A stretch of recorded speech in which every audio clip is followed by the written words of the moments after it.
Good evening, everybody. Welcome to another edition of the Captain Lou Extravaganza Live here on the 12-ounce sports platform and networks, our Twitter feed, Twitter Live, Facebook Live, Twitch, our YouTube channel, and, of course, Zingo TV channel 761. How's everybody doing? Happy holidays, everybody. We are in December. Thought we'd do a little different backdrop. My honey, my better half, my wife Andrea, is out shopping down in Fighting Irish country with her girlfriends down in South Bend, Indiana. So I thought, you know what? My executive producer, my dog Miggy to my right, you can't see him, but you might hear him a little later on when he barks to go outside. We thought, we'll commandeer the living room and get the old backdrop with a little bit of Christmas decorations here as we get into the holiday season.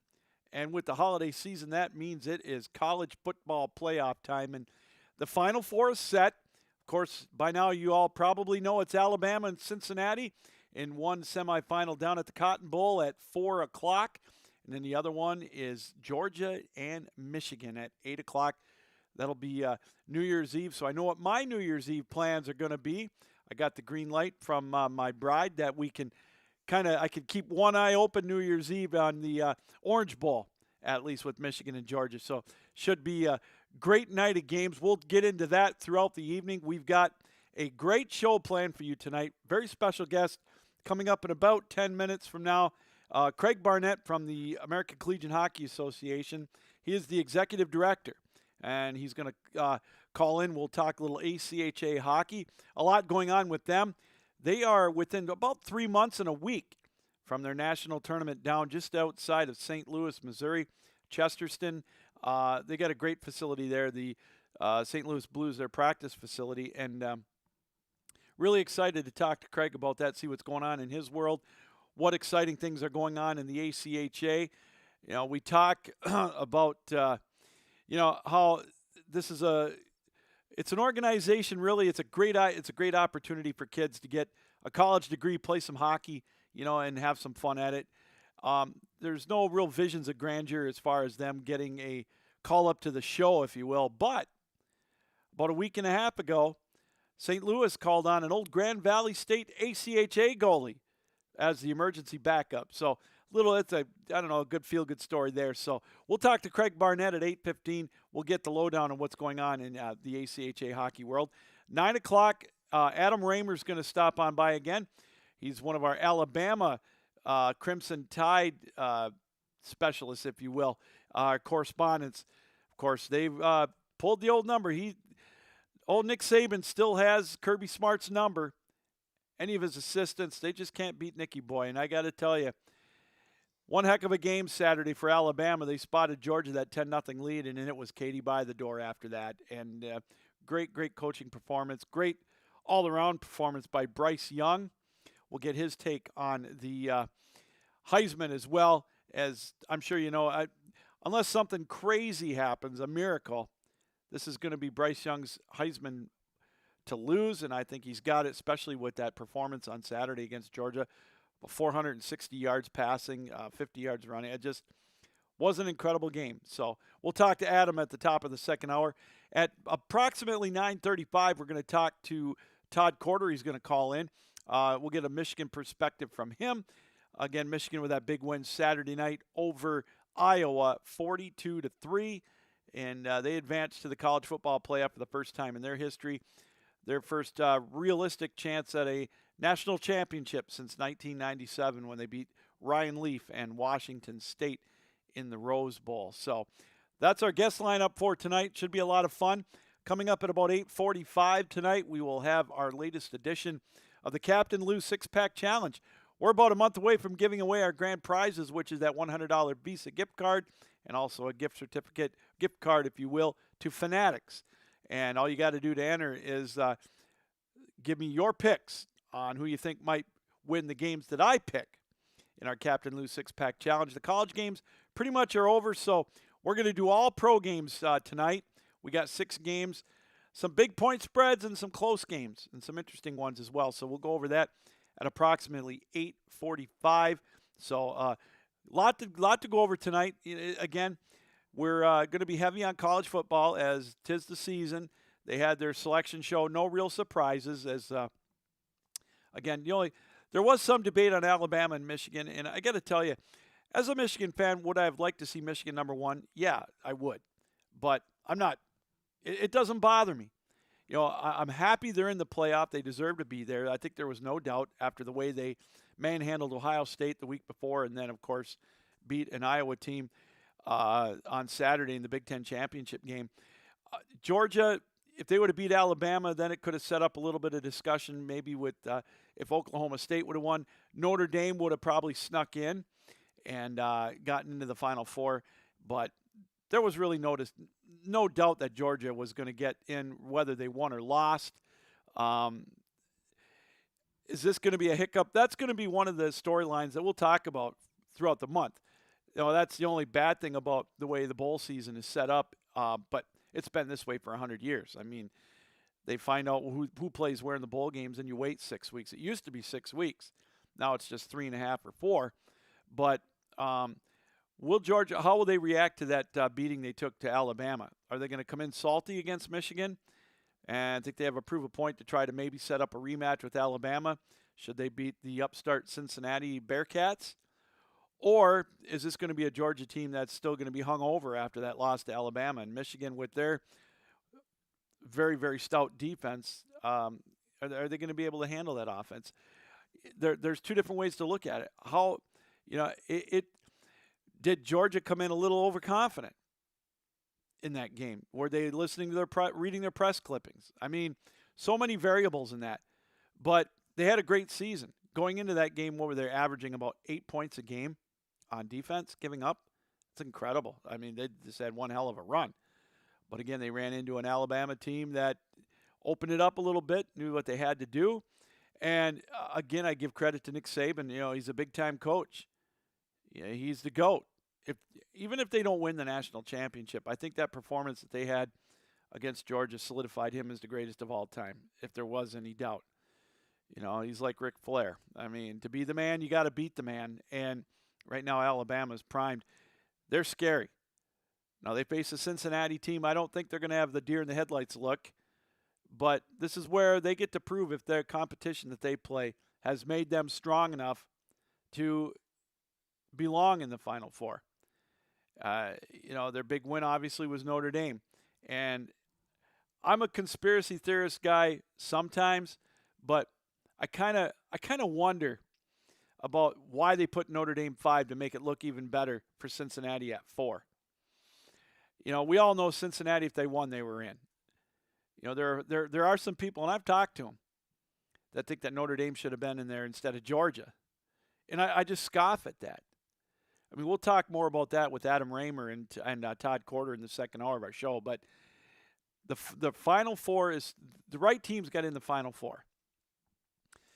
Now, we all knew that they were not going to set up a semifinal with Alabama and Georgia, especially after they played last week. That was a given. I mean, they want eyeballs. They want TV. They want the revenue. If that were the case, Alabama would have been 2, Michigan would have been 1. But we all know that wasn't going to happen. We knew it was going to be either Georgia versus Cincinnati if Georgia won, or Alabama versus Cincinnati if Alabama won. And it would have probably set up Michigan versus Notre Dame, or possibly if Notre Dame got it, or Alabama would have got knocked out, Cincinnati probably would have been 3 because they won the head-to-head matchup. But don't tell that to Michigan State and their fans. And again, I preface this by saying I don't blame them for being upset, because the reasoning it all about. And again, I subscribe to the philosophy of this indeed is a popularity contest more than anything throughout the year. They wanted the Blue Bloods as high as they can. They want the NCAA. They're just like anybody else.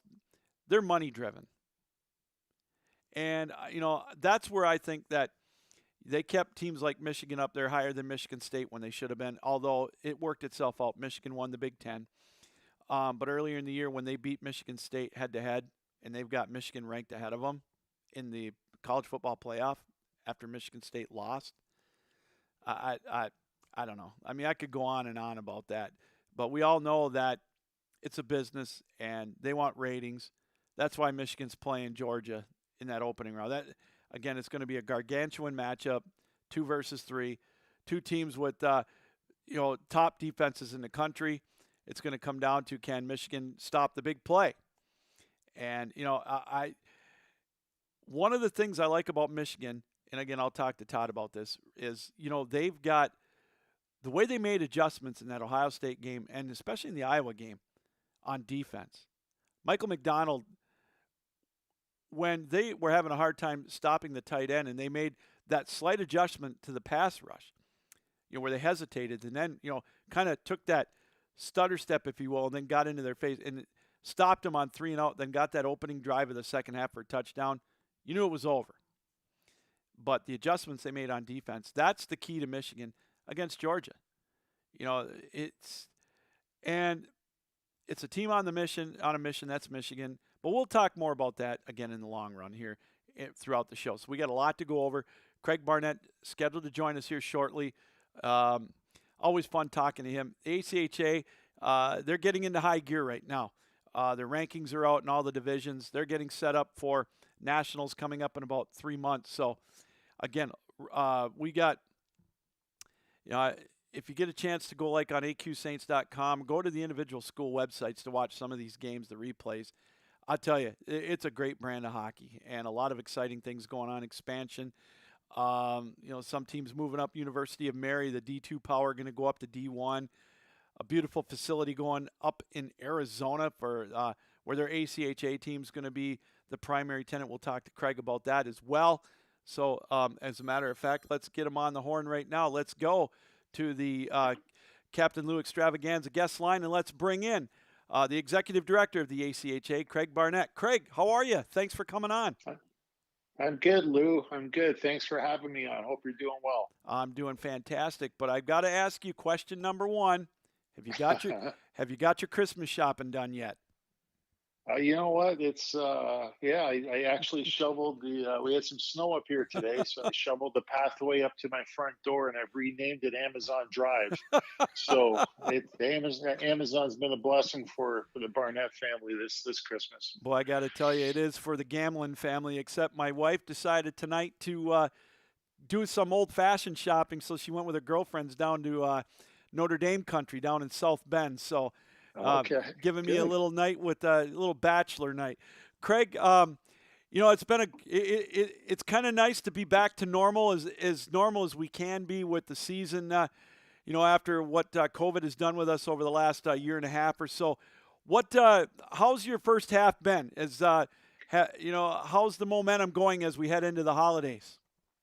It's just been great. It's been great. It's been certainly a trying time for, everybody in the last 18, 24 months, and, we've been waiting for this time where we can, like, as you said, kind of get back to some type of normal here. But,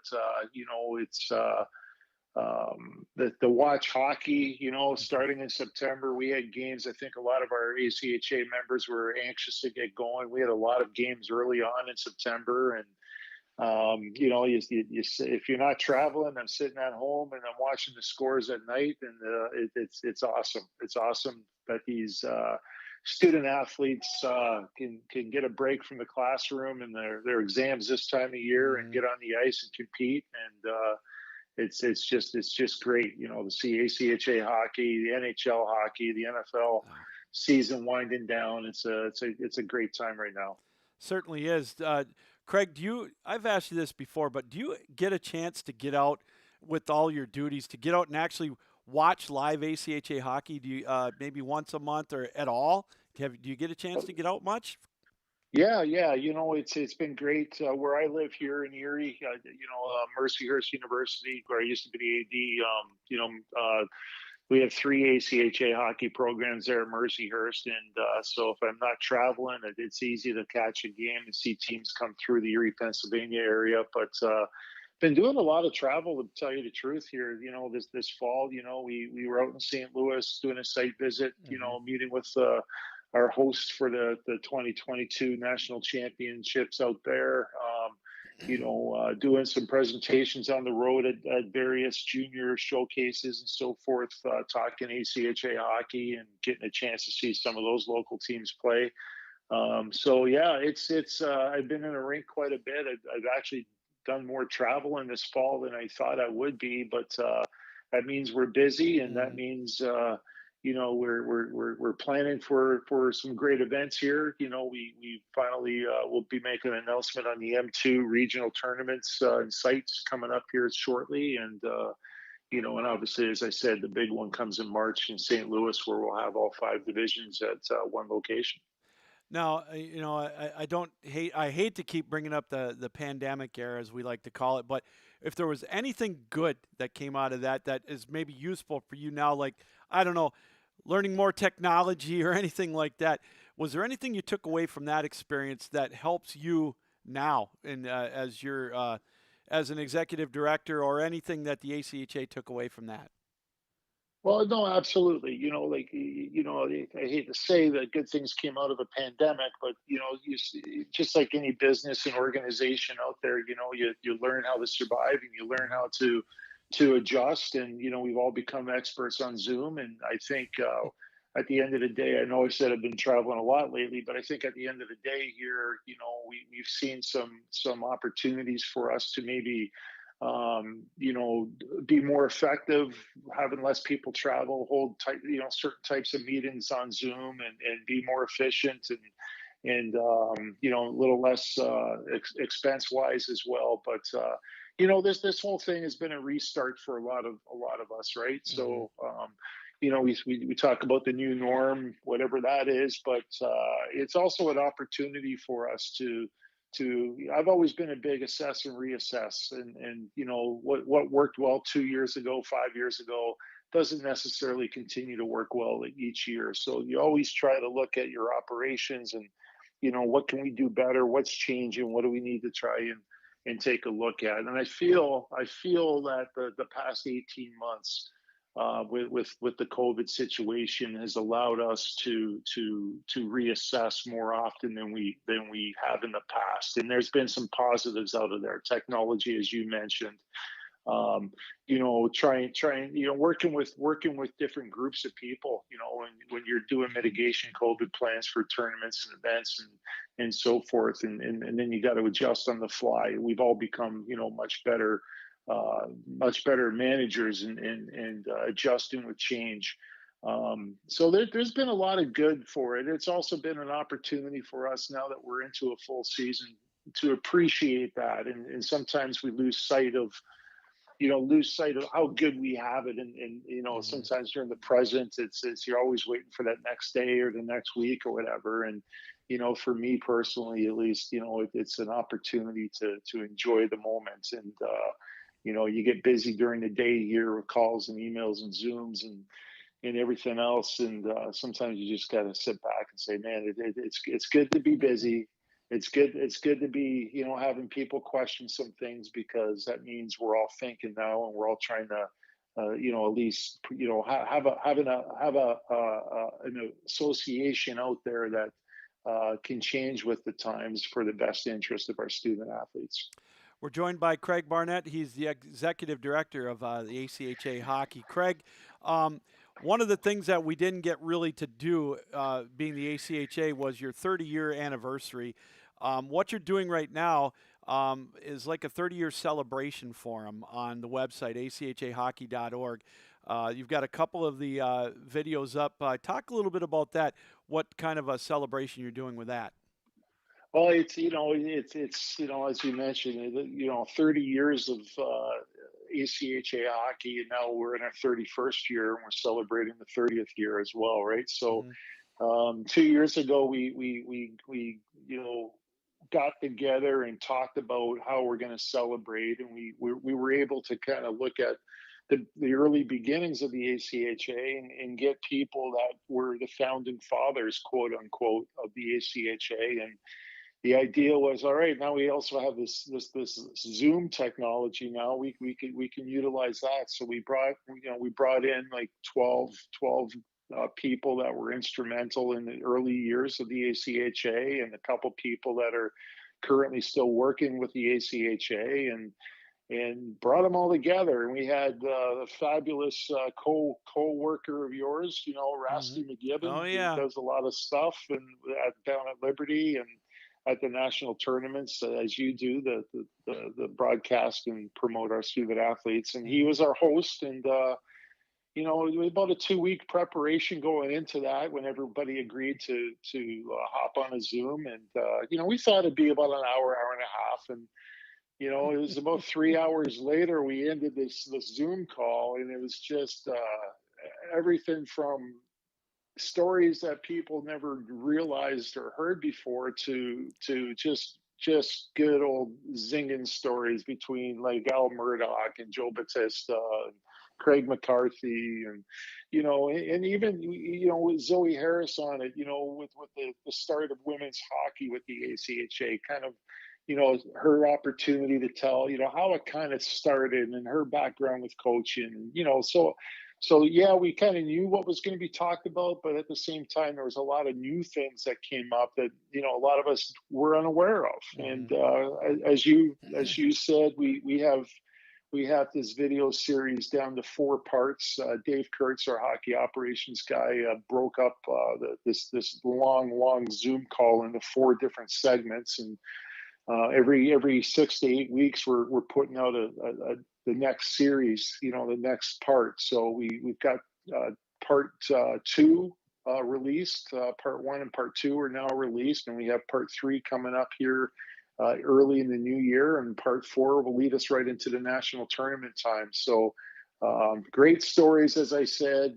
People that just put so much time and energy in it way before the way technology was now, with the Hmm. pencil and paper, and as they say, the smoky back rooms of some good Italian restaurants, and um, so we get to hear how it all started, get to hear how it got momentum, how it grew, and up right up to where we are now, Hmm.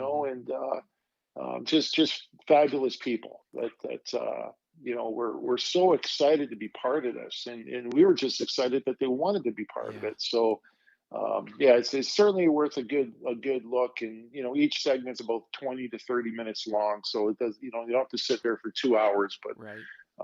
yeah, great stories.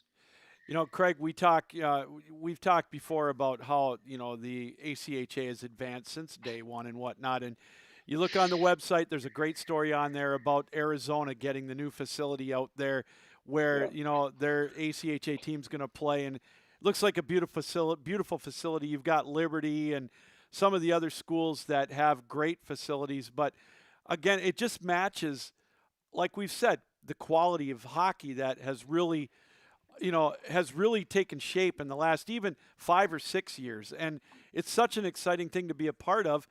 And also, with the news a week and a half ago that a former Grand Valley State goalie was an emergency goalie for the Blues. So, I mean, it's just an exciting time for ACHA hockey. There's so many stories, and I'm so fortunate and lucky. I get to go and present to different groups. It was about 6 weeks ago, maybe 7 8 weeks ago. I was asked to come to speak to the Minnesota high school coaches about the ACHA. Now, if Mm-hmm. you look at our footprint, we're in 48 states, 3 Canadian provinces. When you look at hockey in general, people talk about the 3 M's, right? Michigan, Massachusetts, and Minnesota, Mm-hmm. and certainly, there's a lot of credibility there. A lot of great hockey players, both boys and girls, being developed in those states and advancing on the college and pro hockey. So what was really, really neat was, we do not have a lot of ACHA teams from that Minnesota area, and we put some slides together with, who's in those areas and who's in the surrounding states and so forth. And they introduced the ACHA to these families and these coaches that have a huge influence on these prospective student athletes. And when you're sitting there and you're talking to them about who we are, and how many programs we have, and the geographics, and but not only that, like the academic prestige of some of these schools that have ACHA hockey, like their eyeballs wide, and it's like Christmas morning, like they never knew like that this existed, you know. So Hmm. that's the opportunity for us, right? Is to talk about that, you know, the talk that you can be an elite athlete and find a place that's going to challenge you competitively, academically, you know, and prepare you for to be a successful, you know, a business person down the road. And then you know, you also have those programs that, well, you know what, I kind of know what I want academically, and it's a challenge. You know, some of these, you know, engineers or what have you, it's challenging. I'm not going to have the time to really continue putting the time and effort into the sport that I love. But you know what, we do have programs that are more not as committed, you know, to Hmm. the time, not to the sport, but to the time that you need to put in. So again, you know, we have a wide range of levels of the ACHA, as you certainly know, Lou. Yeah. But we get to talk about that to these prospective student athletes and families, and you know, the school you want to go to is in Nevada or Arizona or Texas or, you know, all these non-traditional college hockey markets. Well, guess what? You know, we have hockey there. There's ACHA hockey in these types of markets. So yeah, and I think that too, Lou, is also why the NHL is kind of, you know, allowed us to work with their Hmm. communities, and you know, a lot of the NHL teams obviously are very invested into their local communities and working with youth hockey and buying rinks now to help develop kids and so forth. And you know, we get to kind of come into those communities now and talk about ACHA opportunities, because not everyone's going to play NCAA Division One hockey, you know, and some don't want to because of the academic commitment and so forth. So, you know, it's just it's a special association to be part of, and Yeah. think about the alumni that we have out there, Lou. Mm. Like 30 years of people playing. You know, now men and women that played in the ACHA that are now running organizations Yeah. and businesses, and you know, that's just the tip of the iceberg. If we ever get the opportunity to, you know, do some development type of things, and be able to reach out to these people and tell you know, let them tell their stories about, you know, college, and yeah, I played college hockey for my school, you know, like and tell the stories. I mean, it's such a great association and a great story to tell. Well, Craig, you know what I tell everybody is, in the last 5 years, I've had a handful of kids from Aquinas, for example, and others in at the Nationals that have come up to me and said, you know, I asked him, what do you like about it? And he says, I got to tell you, ACHA hockey, if it wasn't for that, I wouldn't have gone to this school to get my law degree. I'm going to be a lawyer, or I'm going to med school. And I mean, you know, stuff like that makes it all worth it. And I just, it's such a great organization to be a part of, a small part like I am. Yeah, you know, it takes a lot of us small people, hey Lou, That's right. to make Oh, I this know. work. You know, we do it for the love of the game, Oh, and heck yeah. you know, and you see the appreciation of these student athletes now that have the opportunity to be playing again after, you know, we only had 92 teams compete last year, which is Hmm. fantastic. You know, who Sure. would have thought that? But you know, now we're back up to over 400, approaching 450 right now as we speak, that are competing, and they're just so grateful to be on the ice and playing. And you know, the referees are grateful to be out there officiating. The coaches behind the Hmm. bench, you know, the athletic trainers working with student athletes, and the whole gamut. So it's you know, it's a great time, and you know, we're enjoying the season right now, and going in the breaks, which some teams need right now, because you know, Yeah. going back to school full time in person, you know, they haven't done it. Some of these kids haven't done it for a year or two, so you know, welcome break coming up to go and be with family and enjoy the festivities and the holidays, and then right back at it in January. You know, we still have a Right. week or two here, games going on, but you know, holidays always go a little quicker than you hope, and but then we get to go back into the final run here in January and February as we look to host in 78 teams this year in St. Louis. So again, real quick before I let you go, Craig, tell us again when the Nationals are, the dates and the you know the location, so everybody can start planning on it coming up in March. Yeah, we're so grateful this year. The St. Louis Blues and the St. Louis Sports Commission are hosting us March 10 through the 20th at the new Blues practice facility, Centene Community Ice Center, which has three indoor rinks. It's where the Blues practice. That's where all their locker rooms and equipment and all that fun stuff is. And they have an outdoor rink, an amphitheater slash outdoor rink, which our teams are going to be able to practice on. Oh, wow. They're not going to play any games on there, but it will be kind of a staggered starts there. Men's 1 and men's 3 will start right on March 10th. Men's 2 will start March 14th. Women's 1 and women's 2 will start on the 16th and 15th, respectively. And that's in St. Louis, and we're really looking forward to that. And then we announced our schedule for 2023, which will be in Boston at the New England Sports Center in Marlborough, Massachusetts, and that's March 16 through 21 in the year 2023. So St. Louis this year, Boston in 2023, and we got a lot of work to do as we continue to plan forward, and want to get feedback from our membership to see how things are going, and what else we need to look at, if we need to do some things differently, just like we started the show off, assess and reassess, and that's Right. what we want to be doing when we go to our annual meetings in April.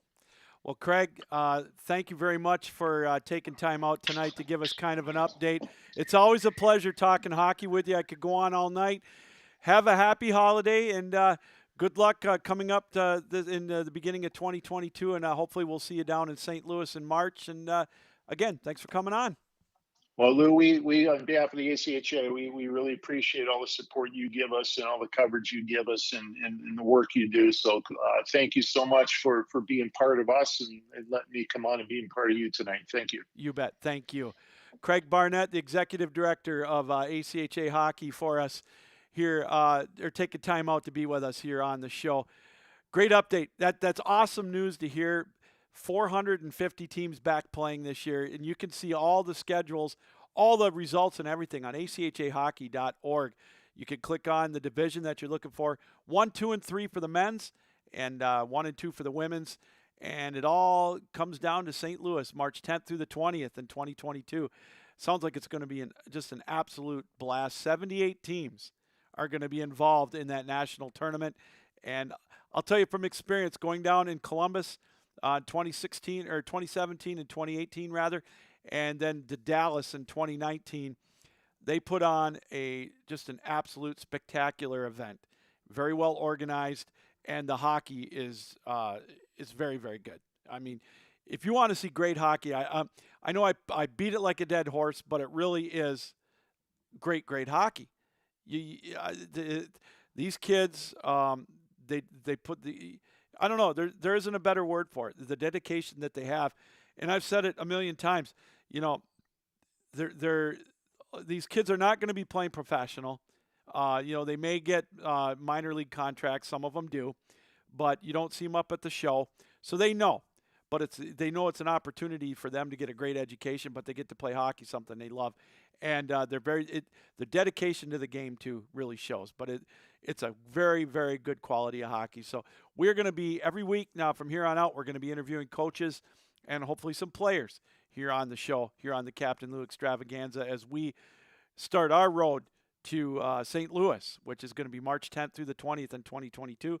And then, as Craig mentioned, they're going to be going to Boston in Marlborough, Massachusetts in 2023 in March. So a lot of great, exciting things happening here for the ACHA, and I'm glad that we can be a very small part of it, because, again, when I started broadcasting the games back in 2015, at the end of 2015, I didn't know a whole lot about the ACHA, but boy, I learned quickly, and I learned how competitive it is and how good these kids really are. And, I'm blessed being the play-by-play guy for Aquinas. They've had such a good program. Head coach Jordan Promoda has taken they started out in D3, runner-up in 2016, national champions in 17, NAIA in 18, to the Nationals in 19 at D2, qualified in 20, but it was postponed, qualified last year. So I've had firsthand look at how competitive they are and the quality of hockey in the state of Michigan, and also throughout the United States. You talk about some of the programs that are out there on the East Coast. as Craig mentioned, Massachusetts is a hotbed. Michigan in D3, Florida in D3, Georgia. The list goes on, and we are expanding. North Dakota in D1 and D2 right now is an absolute hotbed. You've got University of Mary, Jamestown. You've got Bottineau. Those are just a few of them. Minot State is a powerhouse. Then you've got Lindenwood with head coach Rick Zombo, ex-Detroit Red Wing. He's been on the show on a few occasions. It is really a great brand of hockey. And again, we are blessed to be able to have them on the show, interviews and whatnot. We'll give you updates on the latest rankings and whatnot throughout the year. And as soon as we find out where the regionals are for Division II, we'll pass that along to you as well. Again, thanks to Craig Barnett for joining us here on the Captain Lou Extravaganza. He is the executive director of the ACHA. We're going to step aside. We come back. We got a lot more to talk about. We've got our latest edition of the Captain Lou Six-Pack Challenge, where you've got your opportunity to get in on some prizes, a Visa gift card, and also a gift card to Fanatics. We're going to give that away in about 5 weeks, the day after the national championship game, which me, as a Michigan fan, hopes to see the Maize and Blue in. If you'd have asked me at the beginning of the year if I thought Michigan was going to be in it, I'd have told you you're crazy. But anyways, I digress. We've got that coming up, and then we've also got Adam Raymer coming up at the top of the hour. Talk a little Alabama football as they're in, and we'll get his perspective and also maybe a little bit on the Heisman hopefuls that he sees. So anyways, let's step aside. We'll be right back. You're watching the Captain Lou Extravaganza live here on the 12-Ounce Sports Platform and Networks and Zingo TV Channel 761.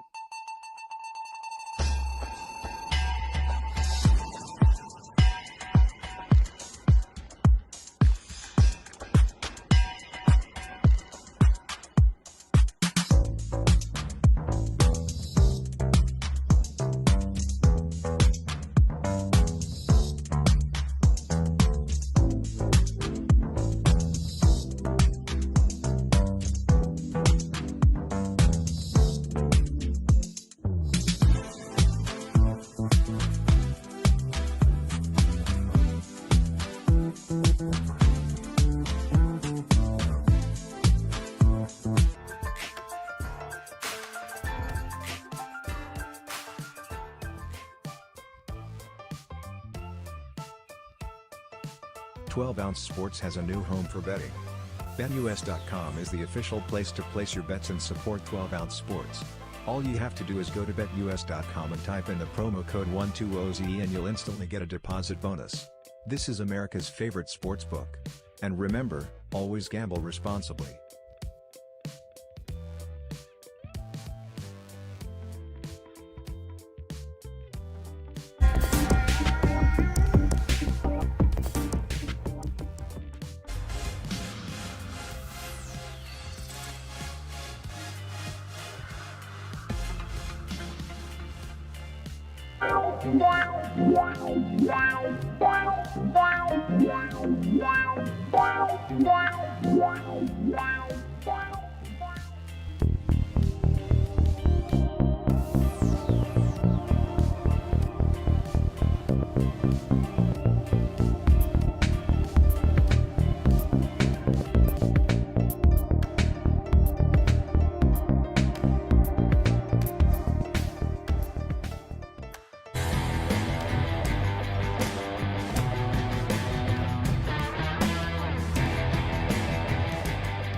Welcome back, everybody, to the Captain Lou Extravaganza live here on the 12-Ounce Sports Platform and Networks and Zingo TV Channel 761.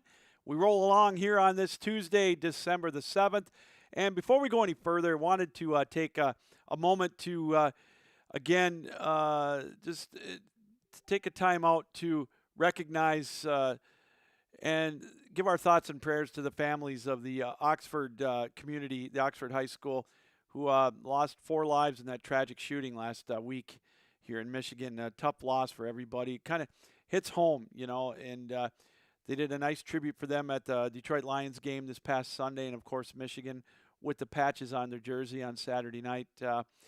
Just a tragic thing, and we want to let the families and the friends of the youngsters that passed away at Oxford, that we're thinking about them. And again, our hearts and our prayers and our thoughts go out to them in that senseless shooting. And it's a tough time. It's one of those things that it puts sports in perspective.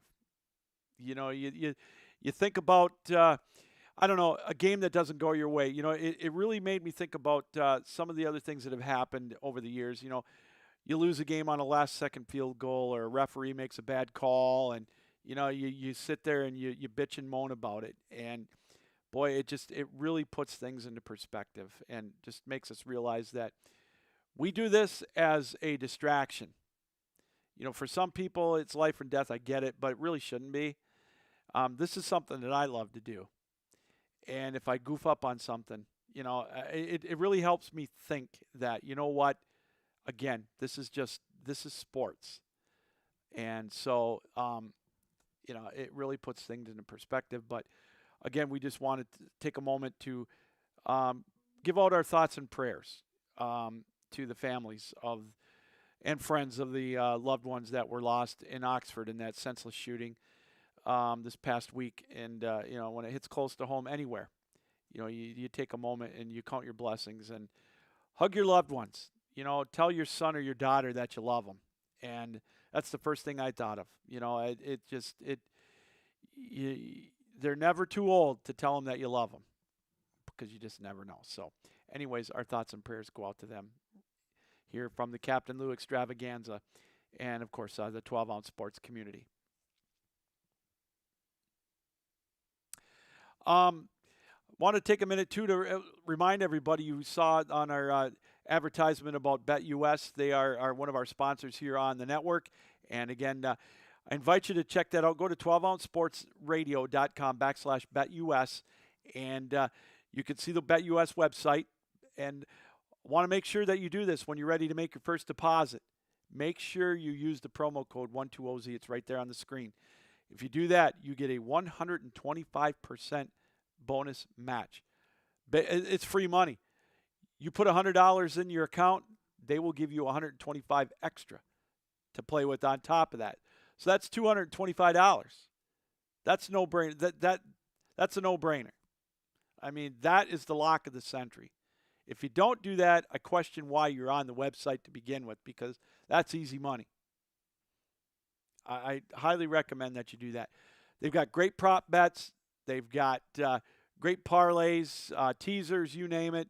Check it out. That's BetUS.com. The easiest way to do that is to go to 12ouncesportsradio.com/BetUS and use the promo code 12OZ when you make your first deposit. And you will get 125% bonus match. You put $50 in, you get $62.50 on top of that. So you'd get $112.50. It's that simple. So anyways, we want to thank everybody for joining us on this December the 7th. We are 18 days away from Christmas.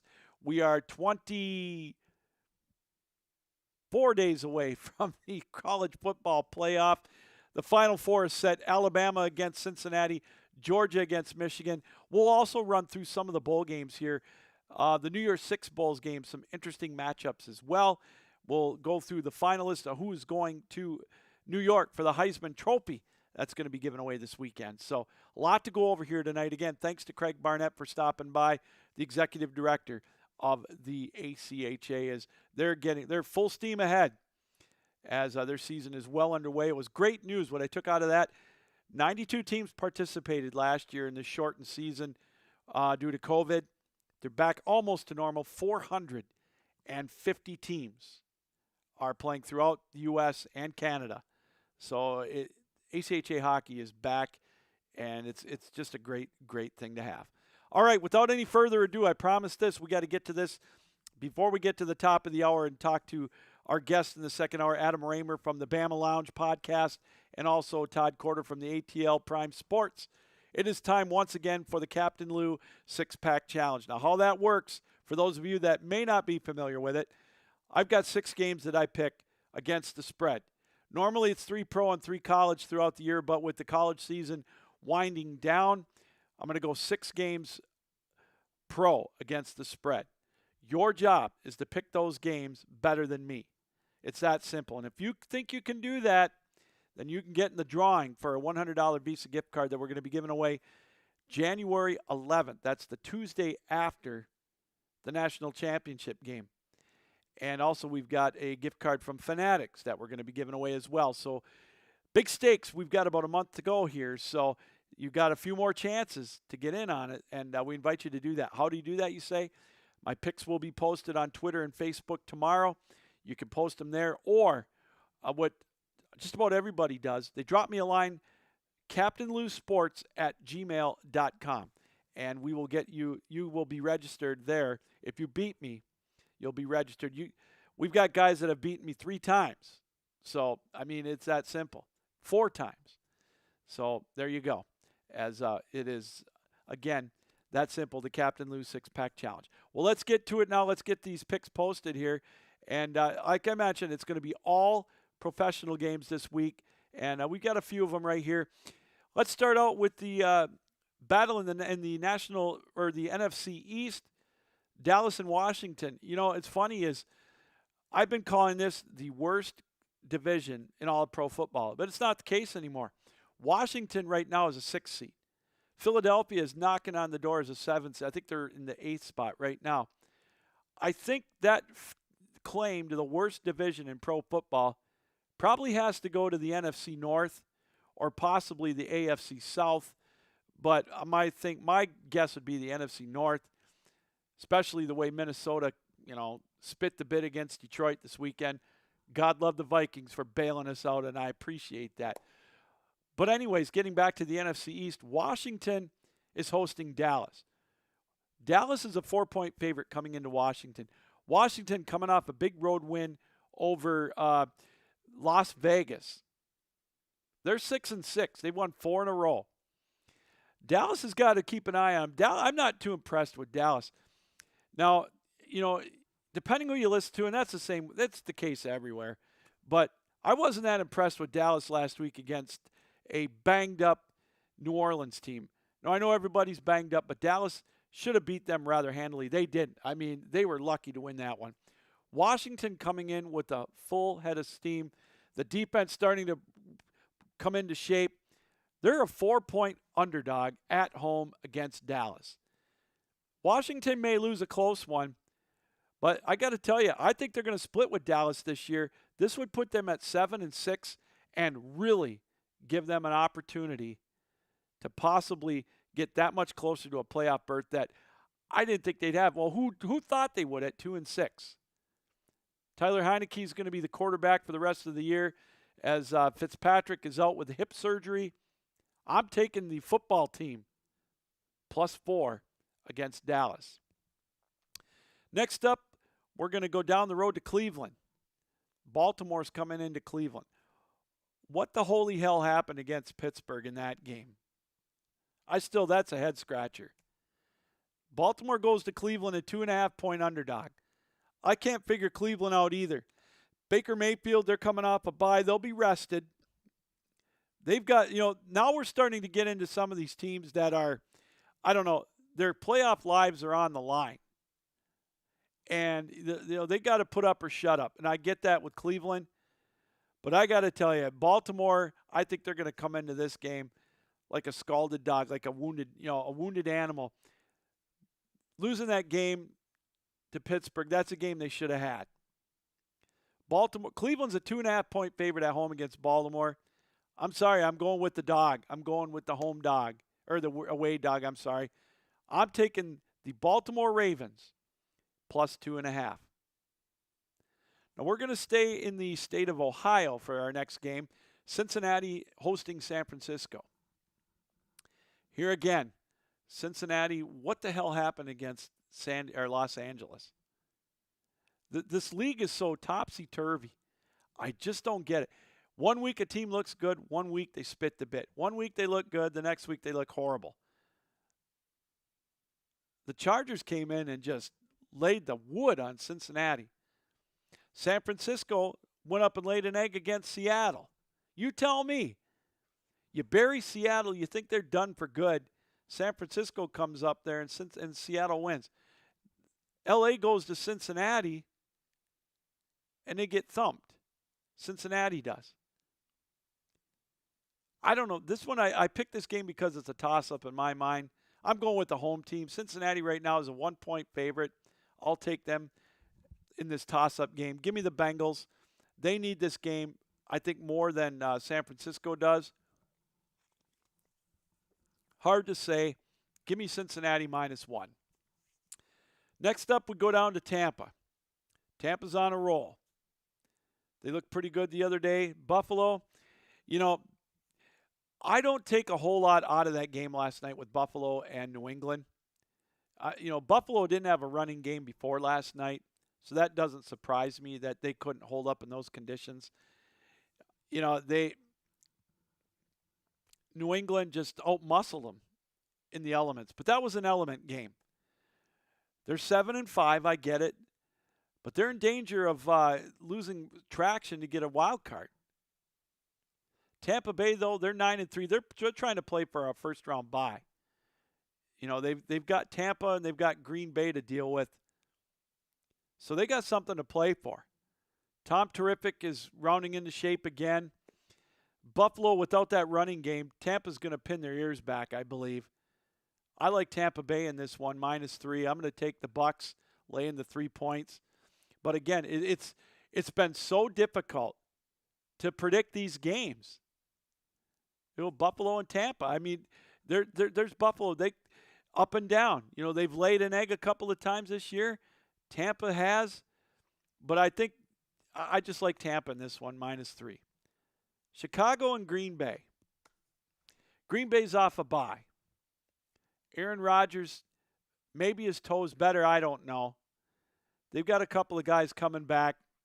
It's a Sunday night game, prime time. I don't trust the Bears. A team that barely beat Detroit on Thanksgiving, barely beat them there. They got beat last week. I think Matt Nagy is kind of dead man walking, if you will, in Chicago. They're going to go up to Lambeau. 12.5 points is a lot. Now, I get it. That's a ton. But I see Green Bay winning this one by 17. They're going to blow them out. I could see a 35-17 game maybe. I don't know if Chicago's got enough offense to score 17. Green Bay's defense, to me, is really, really playing well. They're a little underrated. Give me Green Bay -12.5. That leads me to my last one. My Detroit Lions and the Denver Broncos. Denver's playing for their playoff lives. I take a look at the standings right now. I'll see if I can bring them up real quick. Denver right now is sitting at 6-6. There's a logjam for that last playoff spot. Right now, Buffalo has it at 7-5. So Denver with a win, they'd be tied with Buffalo if they lose to Tampa. So, I mean, they've got something to play for. They go to 7-6. If Kansas City stubs their toe, I mean, they're right there. A lot of ifs. There are so many teams alive right now. Miami at 6-7. They've won 5 in a row. So Denver's got something to play for. The Lions, it's a road game outside in December. Are you kidding me?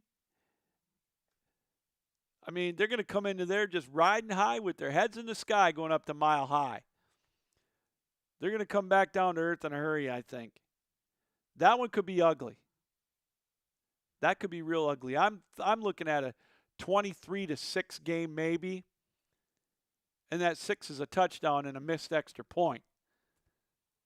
How many times is Dan Campbell going to get away with going for 4 on 4th and 1 on his own? What the hell was that, by the way? I didn't watch the game because I was up in Freeland for the high school team that I covered, their football banquet, which I want to again thank head coach Kevin Townsend and the community of Freeland for their hospitality once again up there. But I didn't get a chance to watch the Lions of Minnesota live. I saw it taped. I saw the highlights. But what was he doing going for it on his own 28, 4th and 1? I'm flabbergasted by this guy. I love his moxie. I love his biting the kneecaps thing. I get it. But, dude, really? You're not going to get away with that against Denver up there. They're going to there's another coach that's playing for his career. Give me Denver -8. That's going to be ugly. I love my Lions. I hope they win. I hope they prove me wrong. They'll probably lose on a last-second field goal, and Denver won't cover. But I doubt it. That game has got ugly written all over it. So I'm taking Denver -8. So there you go. Washington +4, Baltimore +2.5, Cincinnati -1, Tampa Bay -3. The Packers, as much as that pains me to do, -12.5 against the Bears at home, and then Denver -8. So what you need to do, these will be posted tomorrow on my Twitter feed at RealCaptainLou or on my Facebook page, Lewis Gamlin, or drop me an email with your picks at CaptainLouSports@gmail.com. You will be entered in. If you beat me on these picks, you will be in the drawing for that $100 Visa gift card. So there you go. All right, enough of that. Let's now switch gears from the pro side over to college. It is college football playoff time, as we all know. And the gentleman that's on the line right now on the Captain Lou Extravaganza guest line, his team is one of the Final Four. The host of the Bama Lounge, Adam Raymer. Adam, thanks for taking time out again tonight. How are you, my friend? I'm doing well, man. How are you doing? You know what? I am fantastic. I have a team that I root for that's in the college football playoff for the first time, and I'm damn glad we're not playing you guys in the opening round. I'm doing great. Yeah, it was a good night Saturday for us. Good night. Certainly was. That game, I'm not surprised in the outcome of Alabama, Adam. They looked rough against Auburn, but we all know, we've watched enough of Nick Saban and when he plays his assistants, former assistants, and they came out 10-0, but you didn't see that look of panic on that sideline watching that game, and No. No. Here's the thing with Alabama, man. They for the first time in I think it was 90-something games, we were an underdog. Yeah. And we used that, and I think Coach Saban, the GOAT, used it as fuel for the fire. And they chose to play probably their best game and the most important game of the year for them. So I was not surprised because I'm an Alabama fan, and I've been an Alabama fan for my whole life, and Yeah. I just never would. I didn't believe the hype. I wasn't, and nothing against Georgia. Look, Georgia's a great team. I mean, Right. they are. They were giving up around 7-8 points a game the whole year, and it was. We knew it was going to be a fight, but I believed in our team, and we came out on top. Thank God. Well, it's funny is you hear all the pundits and everybody talk about how the great coaches, if you want to be successful and have a long tenure, you've got to learn how to adjust to the time. And I got to tell you, Yeah. Nick Saban proved that in spades on Saturday night. Yeah. How the game plan was different, and catching Georgia by surprise. Shame on Kirby Smart, but boy, that right there, it sets that example. Yeah, if this was 10 years ago, it probably would have been like a 10-7 game. Yeah. It was all about defense back. And nowadays, I always compare college football now to like Pac-12 because all they do is score and they don't play defense. Mm-hmm. And we do. I mean, I think we gave up about 18 points a game on average this year, which if you look at is probably, if I'm not mistaken, is a top 5 defense. But Nick Saban is probably, I've never seen it done like he does it. He changes with how the times go and just makes it work. And, we get some of the best athletes there are to come to us and play. So, and it's funny because people always say, well, why do you want to go to Alabama and you're going to sit? And nowadays they don't. I mean, we play a lot of young guys now. Mm-hmm. And you go to Alabama for multiple reasons, obviously, but one is you have a chance to win titles and get exposure, and then two, you have a good chance of probably going into the NFL. Look, Nick Saban has more first round draft picks than he does losses at Alabama. If that's a stat that you want to see. I mean, Wow, yeah, that's more incredible. first round draft picks than losses at Alabama. You know, Adam, I want to talk to you about a potential first round draft pick, and it just this guy, if a potential first round draft pick can go under the radar, I Mhm. look at you got the Heisman hype, you've got obviously Bryce Young, which deservedly Mhm. so, Aiden Hutchinson, the guy from the Stroud, but a guy Yep. from Alabama that I think should get some Heisman consideration is Will Anderson. If he's Oh not one of God. the top defensive players in the country, dude, I don't know who is. Dude, if anybody listens to my Bama Lounge show, and Blake's been on there a couple times recently, I have literally talked about Will Anderson not being in the Heisman talk every single game Yeah, since probably week 3. And I know you're a Michigan guy, and this is nothing against Aiden Hutchinson because that dude's a freak. yeah. But if you put Will Anderson's stats next to Aiden Hutchinson's stats, Will Anderson's stats are better. I mean, that's just they are. He has more sacks. He has more tackles. He has more tackles for loss. I mean, I don't know why he's not in it. But then again, it doesn't. It does bother me a little bit, but it is what it is, man. That guy is. He will probably. He will probably be a top 10 pick Oh, when he's ready to go. I wouldn't be surprised at all. And to your question and to your point, to me, the Heisman, and with all due respect to Bryce Young, he deserves the Heisman. I'm not taking anything away from it. If he would have had a whole hum game against Georgia, 150 yards, I think it wouldn't be such Yeah.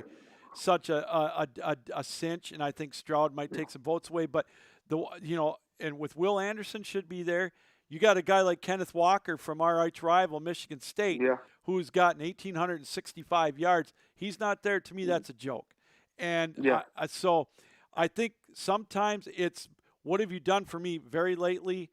For most to get people there, that's why Anderson's not there. But Yeah. I didn't mean to touch a nerve when I brought that up. No. But No. No, I've I been just talking about it all year, man. It's it's insane that I crazy. don't think he's not there. Bryce Young. I think Bryce Young actually he locked it up Saturday. I mean, Mhm. to do what he did against Georgia's Yeah. defense and carve them for 421 and 3, Yeah. and just and to do that. But I really think it started in the Auburn game when we had a minute and 20 something seconds left and had to go 97 yards to tie the game, Mhm. and the kid had ice in his veins, Oh. and he kind of reminds me a lot of in his demeanor as Jalen Hurts. He just doesn't get rattled. Mhm. And Jalen Hurts was the same way. He never Yep. showed emotion. He's just Great point. straight flatline face. And he could go out there and throw a pick six and then come back and throw 3 touchdowns. So Yeah. yeah, I mean, I think Bryce is going to win the Heisman on Saturday. I don't think it's even honestly, I don't even think it's No, close. I think he's the odds-on favorite to win.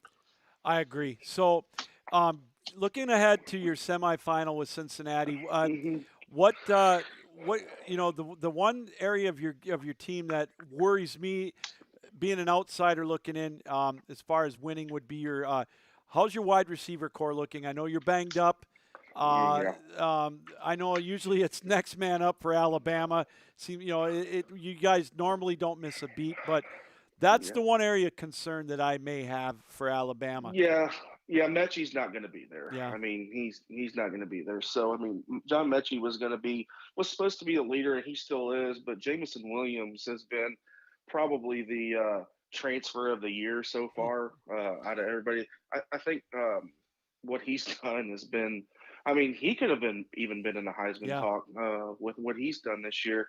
But I think he's going to be okay. You're going to have a couple of young guys step up. Brooks will probably play a little bit. But what I think should happen is Jaleel Billingsley, who's actually a tight end, but is more of a hybrid Mhm. tight end, will probably step up. They had high hopes from him this year. He got in the doghouse a little bit with Saban in the beginning of the season and had to work through that. He kind of came on a little bit later in the season, but I think he'll probably step up and fill a little bit of a void. But yeah, you're going to see some young guys playing. Probably Brooks. I know JoJo Earl is going to be back by then. Who's the 5-star recruit that was playing in the beginning of the year and got hurt. Yeah, it without Mechie there, it's a little worrisome, but like you said, it's kind of next man up, reload, and go. Always is, man. It always is with Alabama. Now, when you look at Cincinnati, what scares you the most as an Alabama guy about the Bearcats? Well, I've been saying this for years, and I told the guys at work this. I wanted to play Cincinnati, honestly. I wanted to play them because they talk every year about they want to get in. Yeah. And rightfully so, they deserve to be in this year. They did everything that they were asked to do from the committee, from everybody. They went undefeated. They won a conference championship. They had a big win against Notre Dame, who ended up number 5 in the playoff. And that's all great, but I'm going to quote Ric Flair, and to be the man, you got to beat the man. That a boy. I love it. That a boy. And it's time for them to play somebody, even if they were playing Michigan or Georgia. I think I'm not going to say they're in over their head, but a couple of things do worry me. They have 2 of the best cornerbacks in the league. One's really good. He's 6'3", 210 pounds, physical, big tall kid. And then their quarterback, Desmond Ridder, he's playing out of this world. I just don't think they've seen a team like ours with a defense that we have, a front 7. Now, our defensive backs, we got a couple of older guys out there, that are experienced. They still worry me a little bit, but I think our front 7 is really good. And then obviously our offense. I mean, they got a great defense, but Georgia had the best defense in probably I've seen since an Alabama team of 2012. Yeah. That was just dominant all the time. And again, we carved them for 500 and something yards. So not that I'm worried. I worry about every game, and especially in this. Are we going to come in flat? Are we going to come in high? What's Cincinnati going to come in like? Thinking, are they going to have blinders on or not? I expect it to be a pretty good game, but I think we cover. I think right now the spread's 14. Okay. And I think we can. I think we cover that. I think it's close first half, and we pull away second half. Good point. I can dig that. It's a great Saturday for you guys. Or a great weekend, not only your football team, but then the Tide goes out and thumps on Gonzaga. Kind of surprised them a little bit. Not too bad. Old Nate. I call Coach Oates. I call him Nate Goats, man. He's done some great things. I mean, we had a Sweet 16 run last year, and we got a lot of young kids. We signed 2 5-star athletes, first time ever in Alabama basketball history. We've signed 2 5-stars for next year. So a lot of good things cooking for Alabama. Somebody texted me or DM'd me on Twitter, said it's such a shame that Alabama athletics has no talent. Yeah. Oh, yeah. I like that sarcasm. Hey, before I let you go, can I ask you one Tennessee question? Yeah. Titans. I picked up Dontrell Hilliard for in my fantasy team. He had a great game against New England, obviously. Is he going to be the main back until Henry comes back? From what I've seen, I think him and Foreman are still going to split a little bit. Okay. But from what I saw last week, or 2 weeks ago, we were on a bye week last week, but he kind of emerged to me as, to take the lead of that. He looked really good. Foreman kind of resembles Henry a little bit more as far as his stats, how big he is and how he runs kind of straight downhill and puts his head down. Hilliard just is quick and he looked really good. I mean, I think he had 140 something. He sure did. Yeah. So I mean, if it was me, I would probably start Hilliard and have Foreman come in, and we'll see what happens. But I think they're gonna. Right now, I think Hilliard is listed as the starter. All right. Well, I'll tell you what. If it works for me, I'll invite you up to Michigan, and I'll buy you a steak dinner with the winnings I get in my fantasy football league. How's that? Hey, go ahead and take care of Georgia for me too. I don't. A lot of people probably don't want to see an Alabama Georgia rematch again, and I don't. So, Well, we want some new blood. Hopefully, and that's if we get past Cincinnati. Well, my faith is I have a ton of faith in your team, Adam, and that Michigan Georgia game. I've got faith in Michigan, and I'm not glad they're there. I want them obviously to go as far as they can, but I think it's going to be a dandy game. Adam, hey, thanks for taking time out tonight. This has been a treat. Happy holidays, Merry Christmas. Good luck to you on New Year's Eve, and we'll talk to you soon down the road. All right, I appreciate it, man. Roll Tide. You betcha. Thank you. Adam Raymer from the Bama Lounge stopping by. Great insight as well on the Crimson Tide. And again, if you didn't see that game, it's amazing. Georgia jumped out 10-0. And, I'm not going to lie to you. I thought, wow, this could be it. But Alabama made the adjustments on the fly. And that's what Nick Saban does. And, that's what his coaching staffs do. And we saw a side of Bryce Young that, I tell you, and a great analogy by Adam Raymer, too. Just like Jalen Hurts. That's funny. Is that kind of what it reminded me of? I loved Jalen Hurts at Alabama. I loved him at Oklahoma. I don't think he gets enough credit for what he's done. And, he doesn't get enough credit in Philadelphia. His style hasn't really caught on maybe as great. But the guy's a winner. It's all he does is win. And, yeah, Bryce Young. The only thing that worries me about Bryce Young is he's 5'11", and when he gets to the show, I don't know. But, hey, Kyler Murray's doing it right now. He's a little banged up, but he's doing it, so you never know. So, wow, it's going to be fun. 24 days until the college football playoff semifinals. Alabama and Cincinnati, and then Georgia and Michigan follow. Alabama, Cincinnati at Jerry World in Dallas. And then the Orange Bowl has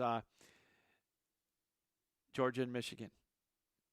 And it's funny is I looked ahead, not that I'm thinking Michigan's going to win, but I looked to see what tickets are going to be for the national championship game.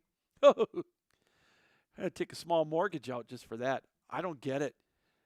I had a buddy of mine, a friend of mine, one of my clients one of my vendors on my delivery route. He's a Michigan season ticket holder. He was telling me that upper bowl seats, I'm talking nosebleeds, were going on the secondary market for $1,800 a piece. How the hell does a fan? Wow. I mean, tickets on the secondary market for the Michigan-Georgia game down in Miami are starting at upper level, $715 a piece. Well, I'm glad I got a nice 65-inch TV, and I'll have all kinds of chicken wings and, as I mentioned, probably a couple of Moscow mules or whatever to get me going on New Year's Eve. So there you go. All right, we're going to take a break. We come back. We're going to take a look at some of the New Year's Six bowl games too, and kind of look at some of the good ones that I think are out there, some intriguing matchups, and we'll go from there. And then, of course, at the bottom of the hour, about 9:35, Todd Corder's going to join us. We'll talk a little Michigan and the Big Ten Championship. We'll get his Heisman perspective, and also we'll take a look at the playoffs with him as well.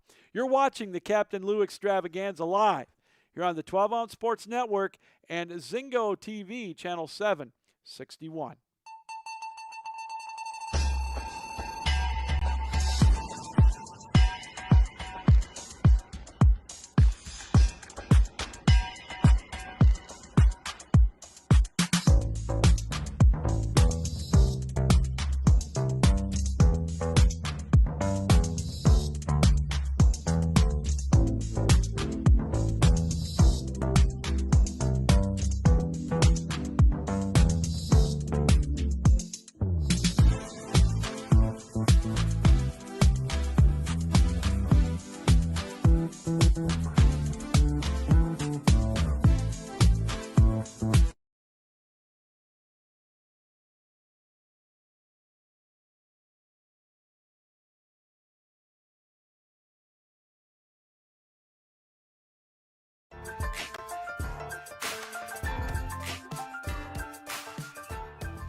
12 Ounce Sports has a new home for betting.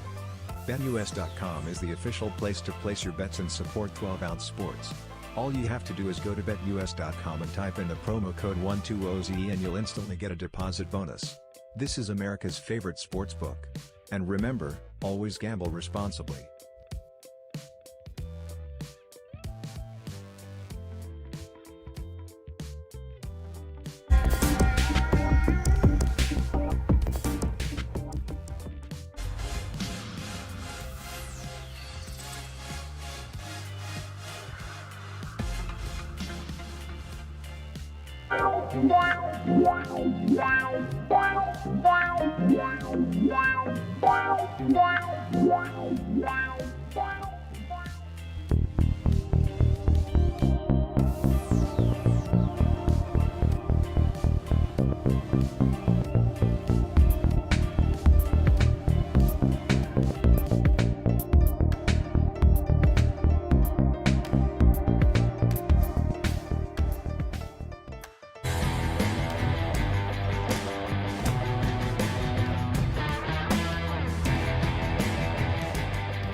Welcome back, everybody, to the Captain Lou Extravaganza Live here on the 12-Ounce Sports Platform and Networks, 12OunceSportsNetwork.com, or you can watch us live on our Twitter feed or Facebook Live on Twitch and also on our YouTube channel. And we also invite you to watch us live on Zingo TV, channel 761. Want to thank Adam Raymer. You can catch him on the Bama Lounge podcast, his work there. Does excellent work.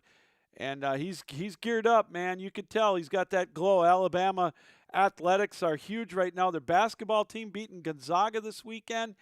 And, of course, the thumping they put on Georgia in the SEC championship game. Again, they're ruling the roost. As he said, like Ric Flair says, to be the man, you got to beat the man.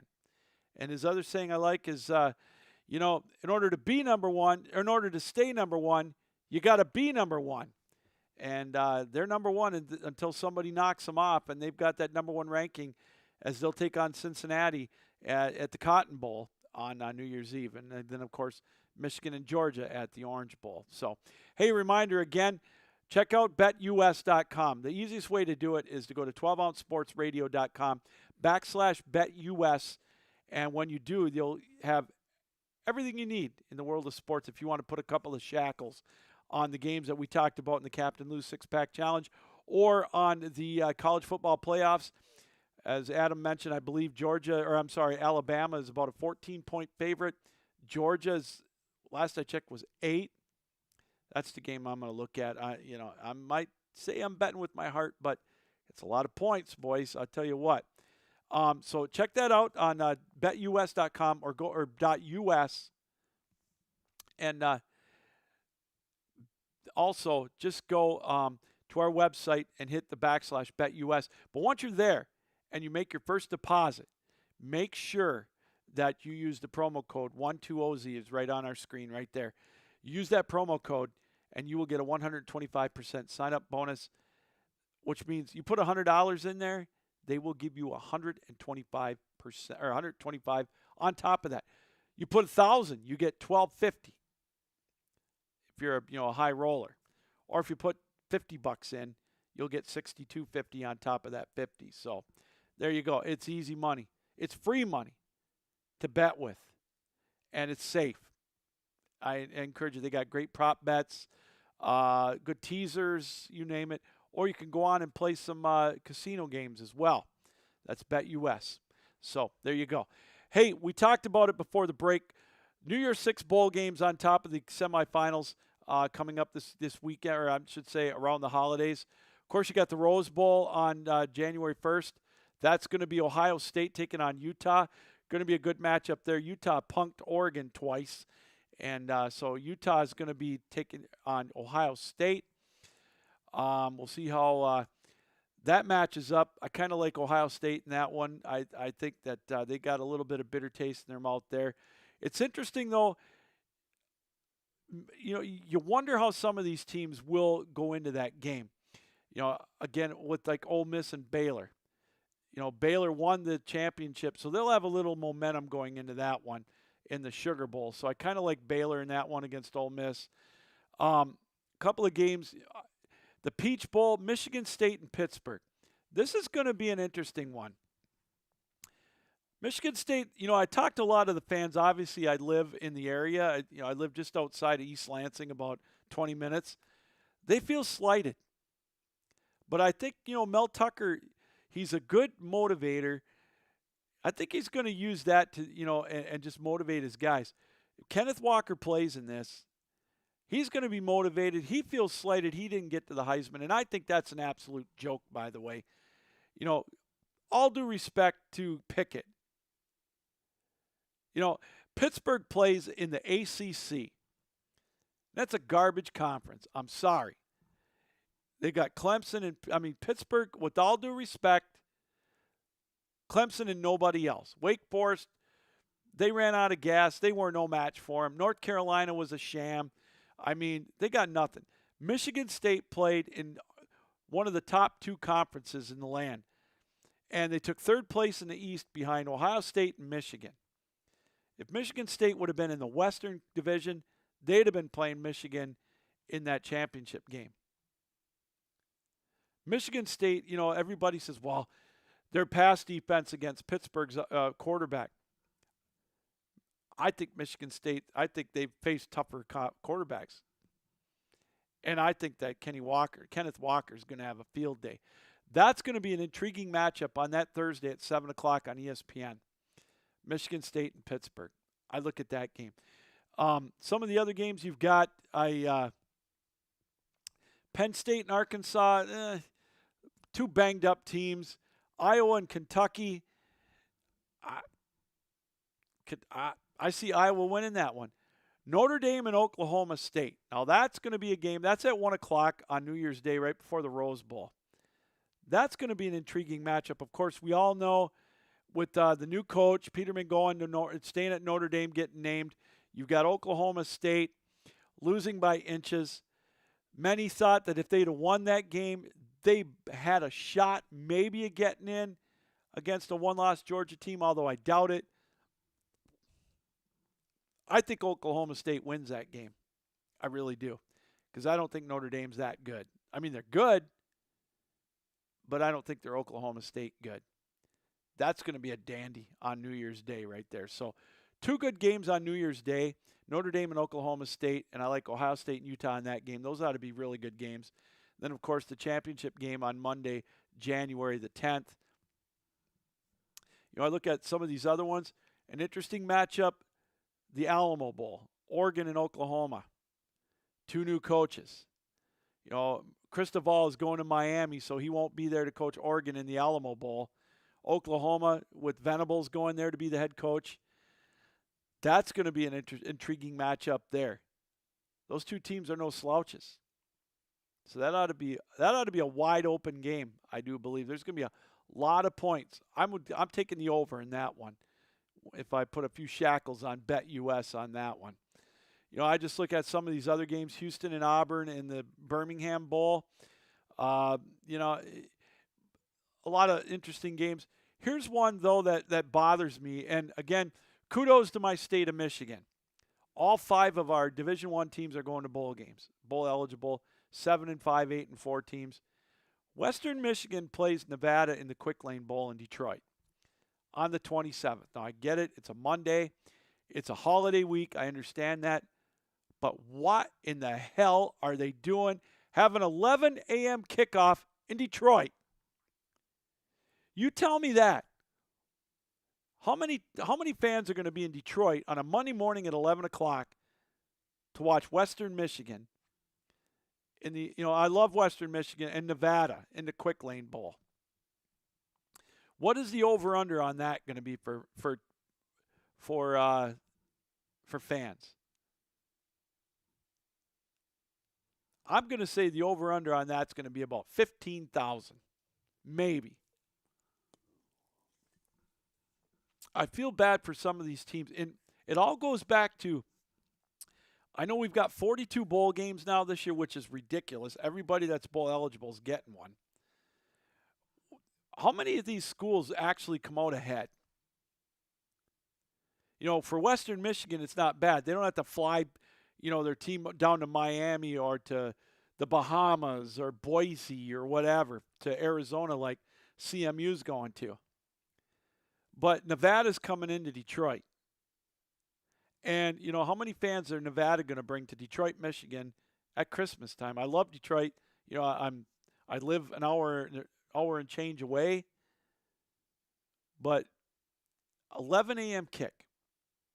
It's all for TV. This whole nonsense is all for TV. And I just, some of these I wonder, oh gosh, Mo Sider's walking off into the locker room. That's not good news for my Red Wings. I got the game on the big screen. I see him going into the locker room. See what happens here. And we took a shot into the shoulder, into the boards. Maybe a shot to the head. Yeah, kind of a cheap shot there with the elbow to the head. So we'll keep an eye on that. We'll see if the gloves drop in that game. They're in the third period. Detroit losing 4-2. But getting back to this, I see some of these bowl games, and I just saw that 11 a.m. kick on a Monday. Now, I know they don't want to go up against Monday Night Football. ESPN carries it. I get it. Excuse me. They've got all the bowl games except for one, and I know the one that it was brought to my attention. Nobody's televising Central Michigan and Boise. Is Barstool Network televising it? Is that why? My alma mater gets a bowl game out in Arizona, and they're not going to broadcast it. The hell's up with that? I can't win. I mean, I'll take Michigan going to the playoff, but why not Central? Come on, man. Someone's got to broadcast it. Maybe we got to get Jeff Beck on the horn. Maybe I'll call him and say, hey, let's take the 12-ounce crew down to Arizona and do the Arizona Bowl. The hell with the Barstool Network. We're gonna have to make some phone calls. So there you go. But in all seriousness, of the New Year's Six bowl games, I'm intrigued with Michigan State at Pittsburgh. Michigan State's. I think Michigan State's going to win that one. I really do. I think the running game is going to just overpower Pittsburgh. Pat Narduzzi, as you may or may not know, used to be the defensive coordinator at Michigan State, so he'll be going up against his previous employer. So back when he was under Mark D'Antonio, he's done a good job at Pittsburgh, but I don't know. I really think Michigan State's going to roll in that one. I really do.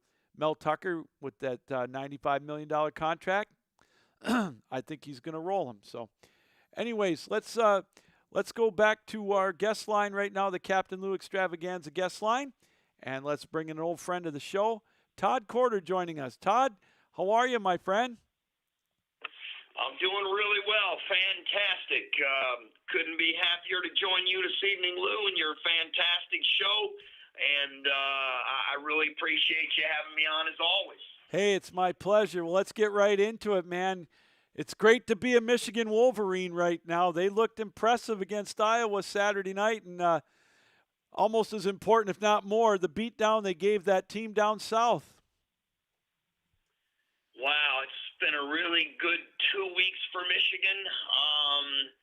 It's been an emotional 2 weeks for Michigan. Yep. They saved their best football for probably the last 2 weeks of the season. I know the Ohio State game was their best game. Yeah. And it's not even close. I thought they played well against Iowa, not well enough to beat Georgia.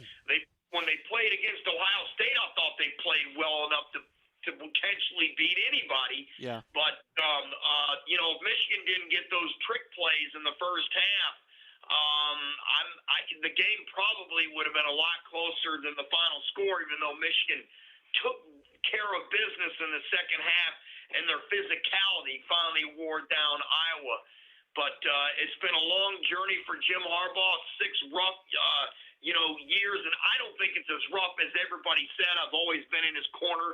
He has 4 10-win seasons in 6 years. The Achilles heel was not beating Ohio State and not doing great against Penn State. He was, right. Michigan State, but he did well against everyone else. In the bowl games, he wasn't faring well either. No, that's right. And, what I liked about the game against Iowa, more so than Ohio, we have not, Don Brown did not make adjustments, and McDonald made adjustments, even though it was subtle in that Iowa game, Todd, when how they were getting a lot of those passes to the tight ends. Michigan did a hesitation pass rush in that third quarter, and it rattled them, and it got to him. It was almost like they bumped the tight end before he got out, and it just, Iowa couldn't recover from that. Then, I really like how how Michigan has made adjustments on the defensive side of the ball during the game. Well, there's no doubt about it. McDonald coming over from John Harbaugh there in Baltimore has been a huge present. There's no question about it. Don Brown was a good coach. He's a man-on-man guy. McDonald, I think, maybe adjusts a little bit better to the personnel than Brown did. That definitely helps. And speaking of personnel, Michigan's performance on the offense and defensive line has been worlds better than it was a year ago. And that makes any coach look great when you're beating people on each side of the line of scrimmage, because the proper way to build a football team is inside out. And Michigan did that very well. Boy, you know what? It just, I didn't get a chance to watch the game live. I was traveling, the Michigan-Ohio State game. But, Todd, you hit the nail on the head. When you don't have a third down in the whole second half like Michigan's offense, that's unheard of. And the way they bullied that Ohio State, the interior was, that's something we haven't seen since John Cooper was the coach at Ohio State. And it was refreshing as a Michigan fan, to say the least. I think that was Michigan's best game on the offensive line since 2007, Lloyd Carr's last game, when Michigan beat Tim Tebow and Urban Meyer at Florida. Yeah. That is the best game that offensive line has ever played since. Boy, that was a satisfying win, that game. Remember that? The way Urban Meyer popped off the year before. My goodness, man. That brings back great memories, Todd. Well, haven't had too many. I mean, it's really been a struggle for Michigan. Last shared Big Ten title was 2004. They shared it, ironically, with Iowa. Yep. Last outright Big Ten title was 2003. So it's been an extremely long time coming. And now Michigan's got a huge challenge in front of them. I've heard a lot of Michigan fans complain about the seating spot, that they deserved one. I actually agree with the committee, if you don't mind me saying. No. If you look at the strength of schedule and things they put up on a graphic, Alabama deserved it. I know a lot of folks would rather have the Georgia-Bama semifinal rematch instead of a final, but look, you want to avoid the final? Go beat Georgia, have Cincinnati beat Alabama, and you don't have to worry about it anymore. This will all be decided on the field. There'll be no more politics. I'm not thrilled with – the committee really got bailed out. It was really easy for them to do it. Yeah. Had Oklahoma State won, it would have been interesting to see if Cincinnati still would have been in there. I think that would have been a mistake to leave them out. Or, God forbid, they could have dropped Georgia out, which I think there would have been a slim to none chance. But I'll throw it out there anyway. So this is going to be one on the field. And I heard John U. Bacon and another gentleman from NPR Radio, I don't remember his name, they were talking about Michigan's going to have a tough road being the 2 seed. Well, it's the same road that Cincinnati's going to have. Cincinnati's going to have to beat either 2 SEC teams to win it or 1, and Michigan's either going to have to beat 2 or 1. So just go out on let your play on the field.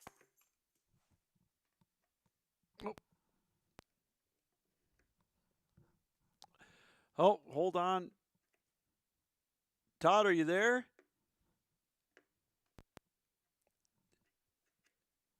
Todd, can you hear me? Oh, we got a little bit of an issue here. Todd, can you hear me now? Yep. Sorry Can you hear about. me? Yeah, that was on my end. It's kind of embarrassing. I'll tell you what happened. I'm up in the living room. My wife's out of town, so I thought I'd stay up here and watch hockey in the background while I'm doing this. And my dog walked by and knocked the cord off the phone.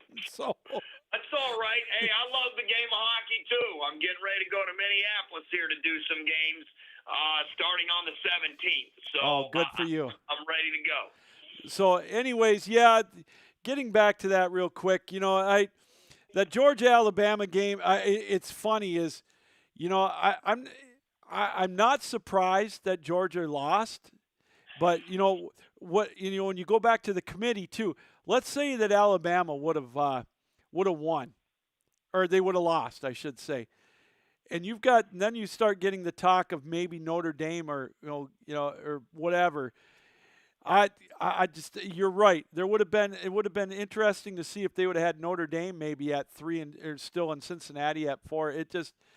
I know the committee wanted Notre Dame in really bad. Well, if Alabama would have barely lost, I think the committee would have found a way to keep Bama in there. Oh yeah. And there's no way that they were going to take Notre Dame and hump Cincinnati. They lost to them on their home field, for goodness sakes, unless Cincinnati got blown out in the AAC game by Houston. So once again, the committee got bailed out. Had Oklahoma State won, like I said earlier, it would have really been interesting. That's the thing about college football. When they expand this playoff, I'm hoping a lot of this stuff goes away. It won't. Some 3-loss team will get in there, and it'll still be the same old thing. But when just seeing this thing is now it will be decided on the field. The 4 teams that got in there, it worked out for the committee, and we'll see how it plays out. I tell you what, going into that Georgia-Bama game, Nick Saban said it perfectly. Normally, you guys give us the rat poison, and we don't want it. Well, you guys gave us rat poison this week, and it tasted yummy. Well, yeah, because he was the underdog for the 3rd time in his career at Alabama, and they won. And every time they've been an underdog, they've won by 17 points each game. So he took the yummy rat poison. Georgia, by the way, got the bad rat poison. They must have taken it because after a 10-0 lead, they got boat raced the rest of the way. So now I was going to say, Lou, now the rat poison will be reversed. Yeah. Georgia's going to get all the yummy rat poison. Michigan's going to get the praise. We'll see how that goes. And to flip the script, Bama's going to get all the nasty rat poison. And Cincinnati's going to get the yummy rat poison because everybody's going to say they don't have a chance. So this is really going to get interesting the next 3 weeks. God, it's going to be one of those things, Todd. By the end of by Christmas Day, everybody's going to be thinking, "My God, we got another 6 days to go before these games start." We're going to be chomping at the bit. Hey, I wanted to get your take here on the coaching carousel, but before I do. How long have you been in Georgia? 31 years. Okay, let me ask you something. You moved from Michigan. How long did it take you to get that southern drawl? I don't know. Sometimes I have it, sometimes I don't. Well, my point is, did it take you more than 72 hours like it took Brian Kelly? Oh, that was hysterical. That was hysterical. I know it. What do you think of all that? That one came out of left field for me. I mean, he kept that one pretty good under wraps. I'd heard rumors about, about Lincoln Riley possibly going out to USC, but I got to tell you, I didn't see Brian Kelly going to LSU. Well, Louisiana State and their AD, he just went all out and he went for it, and you know what? We're going to see how it works out. But down here, folks don't like you to pretend. They just want you to be yourself. And Brian Kelly doing that probably wasn't what he needed to do. But maybe he's just, in his mind, trying to fit in. he'll have 3 years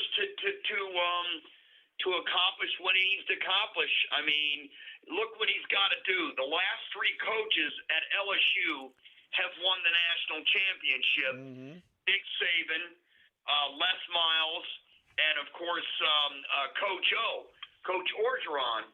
But today they got massive news out of Louisiana State. Brian Kelly hired McNeese State head coach and former LSU assistant Frank Wilson to his staff in Baton Rouge. And Lou, this is huge. When it comes to recruiting in the state of Louisiana, Wilson, he is one of the best to ever do it. And to me, this is huge. So in terms of, other than the accent stuff, he's also an excellent start. And if he can put around a fence around the state of Louisiana, which is every kid's dream in Louisiana, is to play for LSU, except for the Mannings. And, they're going to get kids from other states. So this is going to be a lot of fun in the SEC West between Saban, Kelly, and, of course, Jimbo Fisher at Texas A&M. And, of course, Lane Kiffin, Ole Miss. I mean, this is the best conference in college football, arguably, and this is the best division, arguably, in college football. I think the Big Ten is the second, and I think East is the second best division. To be fair, I have to be fair when I do this stuff. Well, I get it. No, and then you forget to mention that they've got, to me, there are the most overrated coach. Well, the two most overrated coaches to me right now are going to be in the SEC. Lane Kiffin and Steve Sarkisian. Lane Kiffin has one 10-win season. That's this year. That guy has rode the coattails of his dad and everybody else. He has done nothing anywhere of consequence. I don't count FIU. He went to Tennessee and he bailed on them. And he went to USC and was a failure. Sarkisian the same way. So you got some brand name coming to the SEC for sure. Well, look, I mean, he did a good job at FIU. He turned it around. He's done a good job at Ole Miss. He turned it around. We all know about the history, but you look at this recruiting class coming up. Ole Miss, they're gonna have a top 5 recruiting class. Even though, their national rank right now is 17th, they're 6th in the SEC because it's Murderers Row.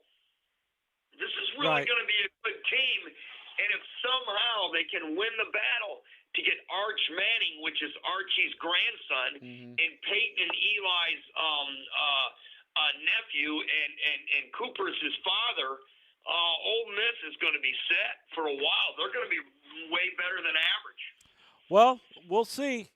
I hope you're right for his sake, but he's going to have to prove it to me. Like I said, I think he's gotten a lot of pub for doing nothing, and it's just like Sarkisian.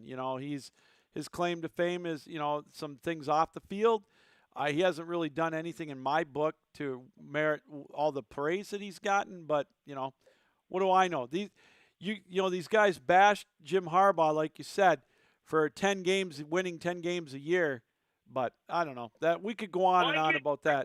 Well, I get your analysis there, and with Sarkisian, he went to the Nick Saban, coaching rehabilitation center, where he was able to rehab his career because of what he went through with the alcoholism. He did a really good job calling the plays. He did a good job here in Atlanta as the OC for the Falcons. And that led him to the Texas shot now. They did make a bowl game this year, so he'll get a mulligan. But you're going to have to see vast improvements because that Texas job is like the Bama job and the Florida job and the Georgia job and the LSU job. It's a pressure cooker. Oh, it is for sure. We're joined by Todd Korter. You can catch him on ATL Prime Sports. Todd, let's talk a little bit about the Heisman Trophy that's going to be given away this Saturday. We got our finalists that were announced. Great news for Michigan, getting Aiden Hutchinson. Bryce Young, I think, is a slam dunk to win it. Stroud, and I think Pickett's is the other one that's going. I'm a little disappointed that Kenneth Walker didn't get an invite, and I think that he's done well enough to go 1,850 yards, whatever it was. Unfortunately, he didn't play in a championship game, or he didn't have a great game against Ohio State. But other than that, I think he, in my opinion, he should have went instead of the quarterback out of Pitt.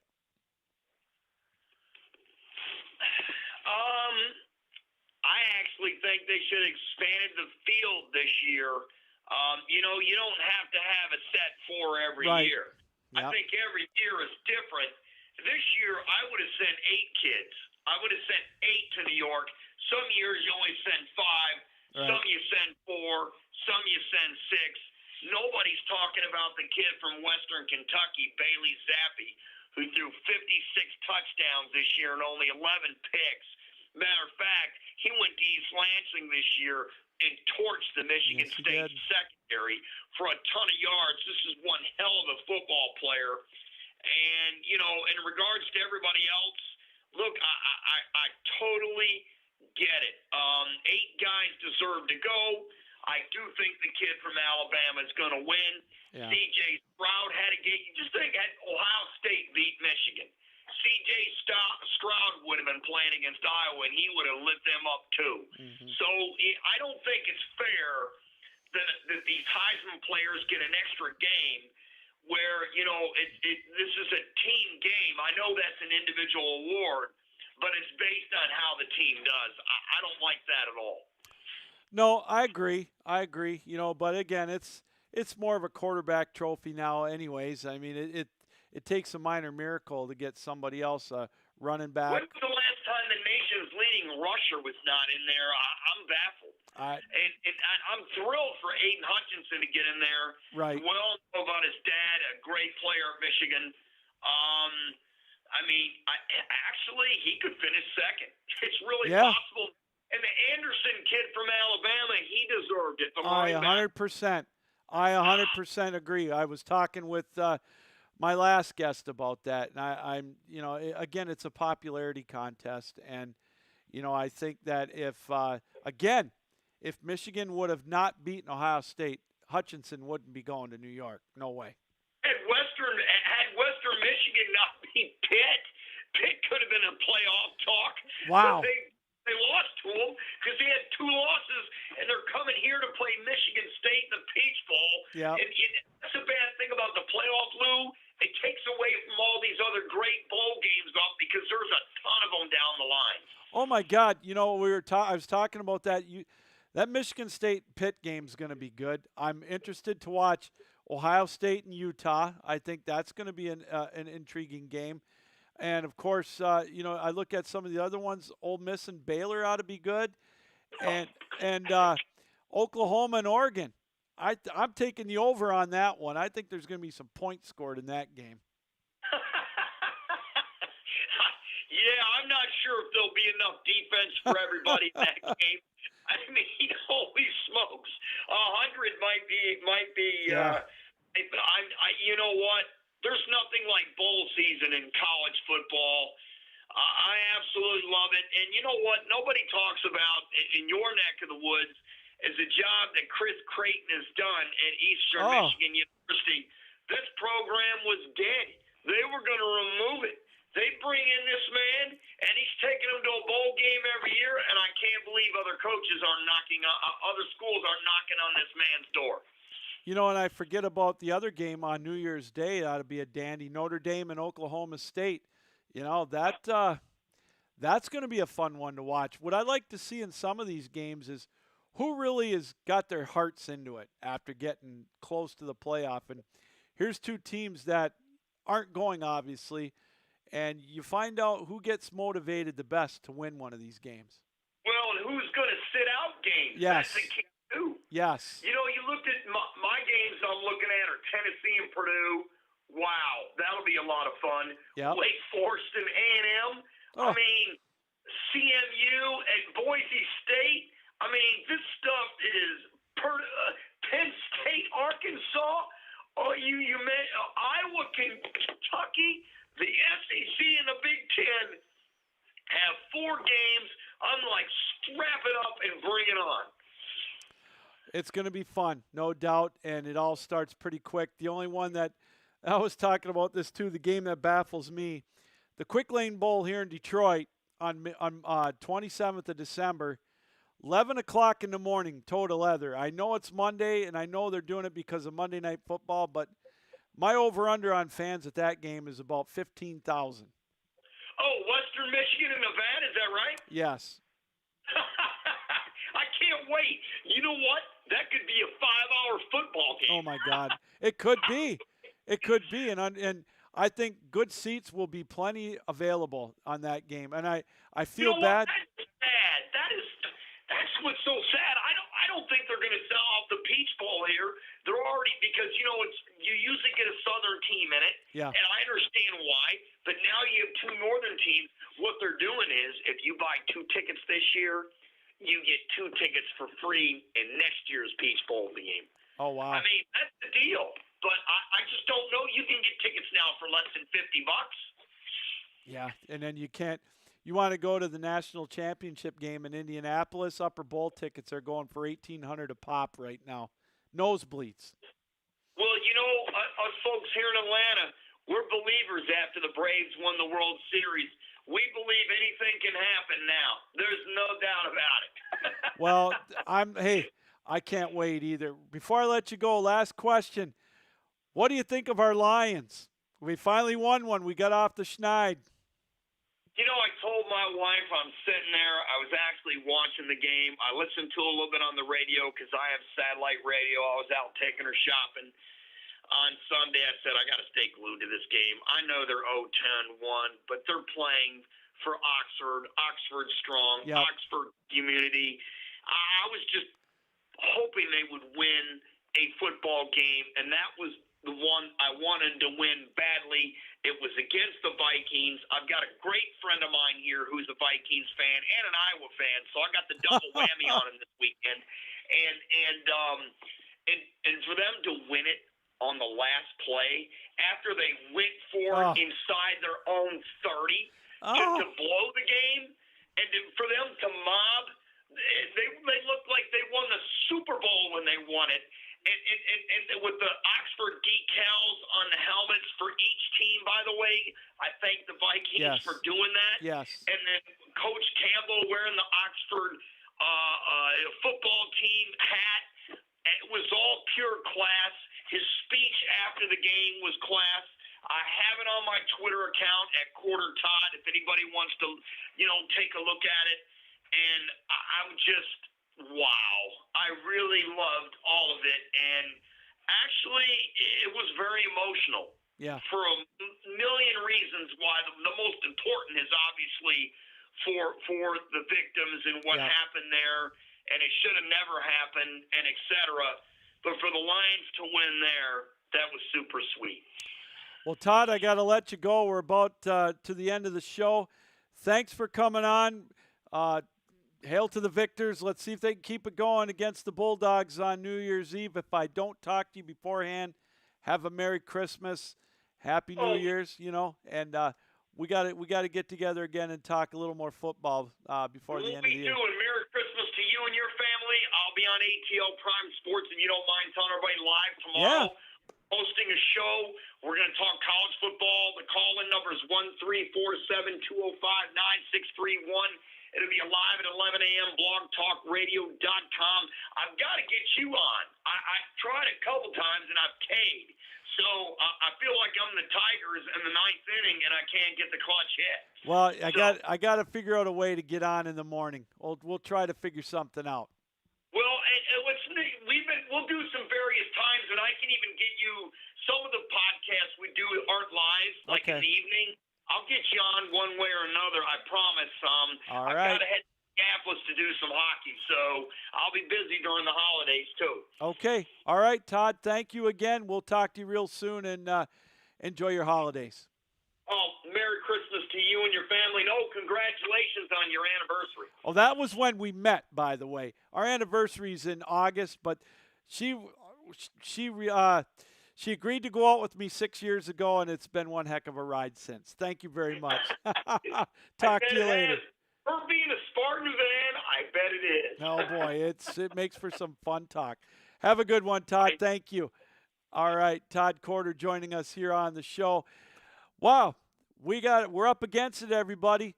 I want to take this time out to thank Craig Barnett from the ACHA, the Executive Director of the American Collegiate Hockey Association, for coming on. Great conversation with him. ACHA is moving right along, and we're heading in the right direction with them. Moving forward towards St. Louis for the Nationals coming up in March. Want to thank Craig for taking time out. Adam Raymer from the Bama Lounge, getting us the Alabama perspective on the college football playoff, and of course Todd Cork getting us the Michigan and Georgia perspective as well here on the 12-ounce Sports Captain Lou Extravaganza. Well, that's going to do it. We'll be back next Tuesday night, 8 until 10 p.m. Eastern Time, with another edition of the Captain Lou Extravaganza. Don't forget, check out my Facebook page and my Twitter handle at The Real Captain Lou. Tomorrow I'll have my Captain Lou Extravaganza 6-pack challenge picks up as well. All right, that's going to do it. This reminder, keep your heads up, keep your sticks down, keep your feet moving, and as always, keep your minds open. Good night, everybody. Thanks for joining us here on the Captain Lou Extravaganza here on 12-Ounce Sports.